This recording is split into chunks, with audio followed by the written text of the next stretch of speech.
మేల్కొన్నంతసేపు మనం ఎవరితో బ్రతకాలి? ఎవరితో బ్రతకాలి? చెప్పాలి.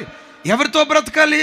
సెల్ ఫోన్తో కాదయ్యా, వాట్సాప్ మెసేజ్లతో కాదయ్యా, సోషల్ మీడియాతో కాదయ్యా, వీడియో గేమ్స్తో కాదయ్యా, అశ్లీలమైన బూతు బొమ్మలతో కాదయ్యా, ఫోర్నోగ్రఫీతో కాదయ్యా, టీవీ దగ్గర కాదయ్యా, సెల్ ఫోన్ దగ్గర కాదు.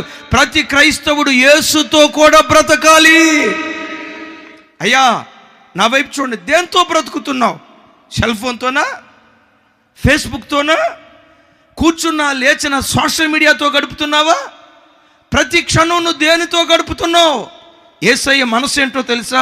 మేల్కొన్నంతసేపు యేసుతో కూడా మనం బ్రతకాలి. ఈ ఆశ ఏంటో తెలుసా? మేల్కొన్నంతసేపు మాత్రమే కాదు, నీ నిద్ర కూడా దేవునితో ఉండాలి. అమ్మా విన్నారా?